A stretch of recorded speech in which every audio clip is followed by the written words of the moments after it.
श्री शिवाय नमस्तुभ्यम हर हर महादेव। गुरुजी पंडित प्रदीप मिश्रा जी के बताए उपायों को हम इस चैनल पर करके बताते हैं ताकि वे उपाय आपको आसानी से समझ में आ सके।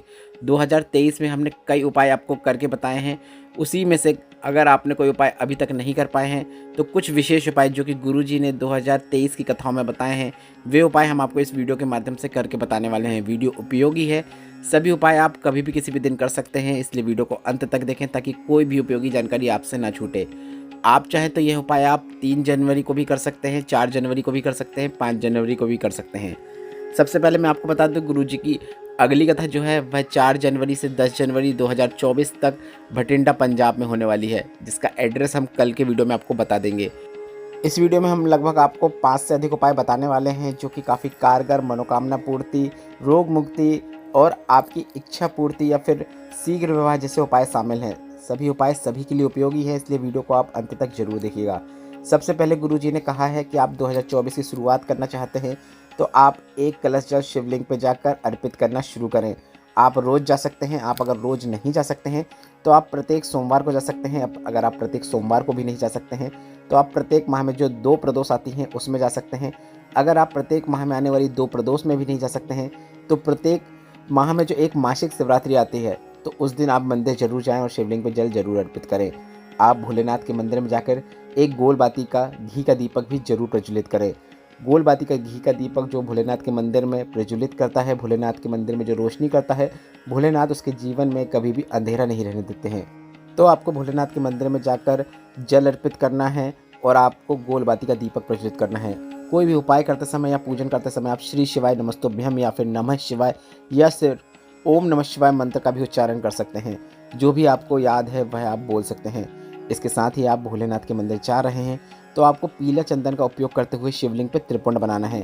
शिवलिंग में त्रिपुंड बनाने का तरीका गुरुजी ने बताया है कि आपको अपने हाथ के बीच की 2 उंगलियों का उपयोग करते हुए 2 लाइन खींचना है और उन्हीं 2 लाइनों के नीचे तीसरी लाइन खींच देना है।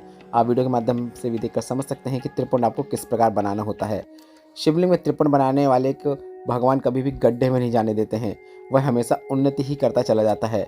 और आप जब भी भोलेनाथ के मंदिर में जाएं तो अक्षत मतलब कुछ चावल के दाने या फिर कुछ काली तिल भी जरूर लेकर जाएं। अक्षत और काली तिल आप जो भी कामना करते हैं या फिर जो भी पूजन करते हैं उसको अक्षय कर देते हैं और आपकी कामना महादेव जरूर सुनते हैं। तो आप भोलेनाथ के मंदिर में जा रहे हैं तो आपको इन बातों का ध्यान रखना है। साथ ही अगर आपकी कोई कामना है तो आप बेलपत्र को शिवलिंग पर अर्पित कीजिए, पर बेलपत्र में आपको कुछ ना कुछ रखना है। आप या तो फिर एक चावल का दाना या फिर पीला चंदन बेलपत्र में लगाते हुए उस बेलपत्र को आप श्री शिवाय नमस्तुभ्यम या फिर नमः शिवाय या फिर ओम नमः शिवाय बोलते हुए शिवलिंग पर अर्पित कर सकते हैं। सभी उपाय आप वीडियो के माध्यम से देखकर समझ सकते हैं कि किस प्रकार से कौन सा उपाय आपको करना होता है। इन उपायों के द्वारा आप अपनी मनोकामना शीघ्र पूरी करवा सकते हैं। मनोकामना पूर्ति के लिए बेलपत्र को शिवलिंग पर अर्पित करना चाहते हैं तो सबसे पहले बेलपत्र की जो डूट होती है उस डूट को आपको तोड़ लेना चाहिए। आप वीडियो के माध्यम से देखकर समझ सकते हैं। बेलपत्र की डूट तोड़ने के बाद आप बेलपत्र को शिवलिंग के ऊपर अर्पित कीजिए। आप उत्तरमुखी होकर पूजन करेंगे तो काफ़ी अच्छी बात है, मतलब आपका मुख उत्तर दिशा की ओर हो, आपका मुख जलाधारी की ओर हो। इस प्रकार से बैठकर ही पूजन करना चाहिए। और मनोकामना पूर्ति के लिए अगर आप बेलपत्र को अर्पित कर रहे हैं तो आपको इस बात का हमेशा ध्यान रखना है कि बेलपत्र की जो डंडी होती है वह आपके विपरीत ओर होना चाहिए। बेलपत्र की डंडी की दिशा आपके विपरीत हो। इस प्रकार से बेलपत्र अर्पित करें। इसके बाद श्री शिवाय नमस्तुभ्यम बोलते हुए अपनी कामना करें और अंत में फिर से कामना करने के बाद एक बार और श्री शिवाय नमस्तुभ्यम बोल दें। अभी आप देख सकते हैं कैमरा आपको इस प्रकार से दिख रहा है कि हमारा मुंह उत्तर दिशा की ओर है। आपको मंदिर में जाकर भी सीधे ऐसे ही बैठना है जैसे अभी हम बैठे हुए हैं और बेलपत्र को आप अपने विपरीत दिशा की ओर करते हुए शिवलिंग पे अर्पित करें। आप देख सकते हैं बेलपत्र की डंडी जलाधारी की ओर है। इस प्रकार से बेलपत्र अर्पित करने से आपकी कामना शीघ्र पूरी होती है। बढ़ते हैं अगले विशेष उपाय की ओर। शीघ्र विवाह के लिए, अच्छे रिश्ते प्राप्ति के लिए अगर आप शिवलिंग पर जल अर्पित करना चाहते हैं तो आपको शिवलिंग पर जल अर्पित करने का गुरुजी ने हाल ही की कथाओं में एक विशेष तरीका बताया है। आपको एक कलश लेकर शिवालय पहुंच जाना है और जल अर्पित करने की शुरुआत आपको शिवलिंग में जो माता अशोक सुंदरी का स्थान होता है वहां से शुरू करना है। आप देख सकते हैं शिवलिंग में जो सीधे हाथ की ओर की जलाधारी का भाग होता है वह गणेश भगवान का होता है, उल्टे हाथ का शरण कार्तिकेय और बीच में जो भाग होता है वह माता अशोक सुंदरी का स्थान होता है। आपको जल चढ़ाने की शुरुआत उसी स्थान से करना है। माता अशोक सुंदरी के स्थान में धीरे धीरे जल अर्पित कीजिए। इसके बाद इस जल को चढ़ाते हुए शिवलिंग के ऊपर लाइए। शिवलिंग के ऊपर जल अर्पित कीजिए। इसके बाद आप एक बार और माता अशोक सुंदरी के स्थान पर ले जाते हुए पूरा जल अर्पित कर दीजिए। इस प्रकार से ही शिवलिंग पे आपको जल अर्पित करना है। और आपका जो विवाह है जिसमें अड़चनें आ रही हैं, आपका 3 माह के अंदर मंगल विवाह हो जाता है। बस आपको रोज़ इसी प्रकार से शिवलिंग पे जल अर्पित करना शुरू करना है। गुरुजी का बताया यह एक शीघ्र विवाह का सबसे सरल और आसान तरीका है, सरल और आसान प्रयोग है, जिसे आप इस नए वर्ष में अभी से करना शुरू कर सकते हैं। यह उपाय आप रोज़ प्रतिदिन कर सकते हैं। अगर आप मनोकामना पूर्ति के लिए शिवलिंग को जल अर्पित करना चाहते हैं तो गुरुजी ने इसका भी एक काफ़ी सरल तरीका बताया है। गुरुजी ने कहा, मनोकामना पूर्ति के लिए शिवलिंग को जल अर्पित करना चाहते हैं तो जल अर्पित करने की शुरुआत सबसे पहले आपको शिवलिंग में जो गणेश भगवान का स्थान होता है वहाँ से करना है। शिवलिंग में गणेश भगवान का स्थान शिवलिंग के सीधे हाथ की ओर रहता है। आप वीडियो के माध्यम से देखकर समझ सकते हैं कि जल अर्पित करने की शुरुआत आपको कहाँ से करना है। आप जल अर्पित करते समय श्री शिवाय नमस्तुभ्यम या फिर नमः शिवाय या फिर ओम नमः शिवाय मंत्र का उच्चारण कर सकते हैं। गणेश भगवान के स्थान पर जल अर्पित करने के बाद आपको शिवलिंग में ही जो शरण कार्तिकेय भगवान का स्थान होता है वहाँ पर जल अर्पित करना है। इसके बाद माता अशोक सुंदरी के स्थान पर जल अर्पित करना है। माता अशोक सुंदरी के स्थान पर जल अर्पित करने के बाद आपको शिवलिंग का जो कटीय भाग होता है माता पार्वती के हस्तकमलों में आपको जल अर्पित करना है। इसके बाद अगर ऊपर जलाधारी बंधी है तो उसमें, अन्यथा आपको पूरा जल शिवलिंग के ऊपर अर्पित कर देना है। अगर आप धन प्राप्ति के लिए जल अर्पित करना चाहते हैं तो आप इस प्रकार से अर्पित करें। आप देख सकते हैं कलश का मुख आपको अपनी ओर रखना है। इस प्रकार से ही जल जब आप पूर्ण कर देंगे अर्पित, मतलब जब जल आपका कलश में ख़त्म होने वाला रहे, तब आप इस प्रकार से कलश करके शिवलिंग पर जल अर्पित करें। इस प्रकार से जल अर्पित करने वाले के घर में माता लक्ष्मी की विशेष कृपा प्राप्त होती है। यह भी गुरुजी का बताया एक विशेष तरीका है जिसमें कलश का मुख थोड़ा सा टेढ़ा करना होता है अपनी ओर। आप वीडियो के माध्यम से समझ सकते हैं मनोकामना पूर्ति के लिए और घर में धन लक्ष्मी प्राप्ति के लिए किस प्रकार से शिवलिंग पर जल अर्पित किया जाता है। जल अर्पित करने के बाद थोड़ा सा जल आपको प्राप्त कर लेना है। और अगर यह जल आप रोग मुक्ति के लिए प्राप्त कर रहे हैं तो आपको कुंदकेश्वर महादेव का नाम लेते हुए इस जल का आचमन करना है, या फिर आप इस जल का छिड़काव अपने घर में जाकर कर सकते हैं। जो भी कमरे हैं आपके घर में उसमें कर सकते हैं, वॉशरूम को छोड़कर। इस बात का आपको ध्यान रखना है।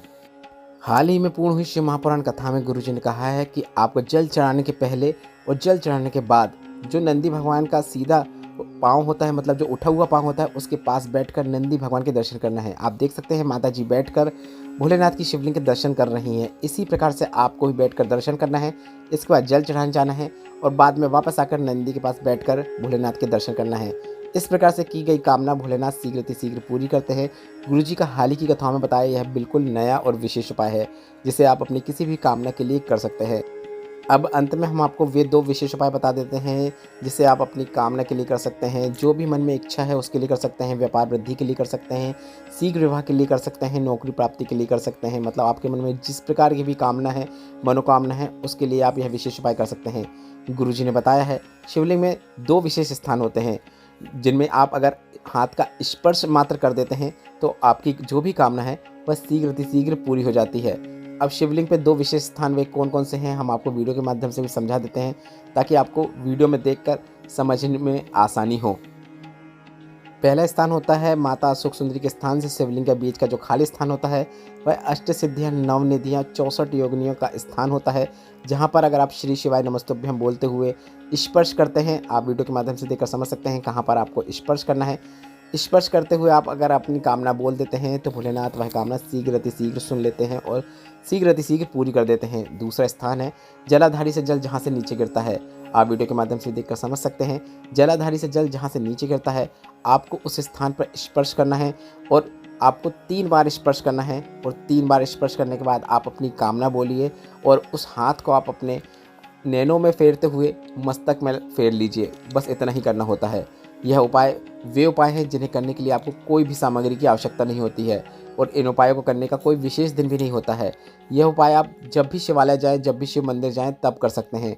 बस आपको 2 विशेष स्थानों पर स्पर्श करना है, एक माता अशोक सुंदरी से शिवलिंग के बीच का खाली स्थान, या फिर दूसरा उपाय करना चाहते हैं वो भी स्पर्श वाला ही है जिसमें जलाधारी से जल नीचे गिरता है, वहाँ से आपको स्पर्श करके अपनी कामना करना है श्री शिवाय नमस्तुभ्यम बोलते हुए।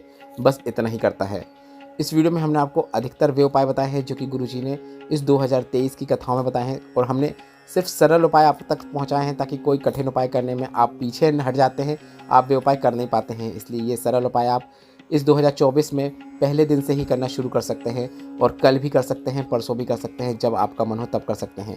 इस वीडियो में बताए गए उपायों से संबंधित अगर अभी भी आपके मन में कोई प्रश्न है तो वह प्रश्न आप कमेंट बॉक्स के जरिए पूछ सकते हैं। मेरे द्वारा दी गई जानकारी अगर आपको थोड़ी सी भी उपयोगी लगी हो तो इस वीडियो को लाइक करके कमेंट बॉक्स में हर हर महादेव जरूर टाइप कीजिएगा।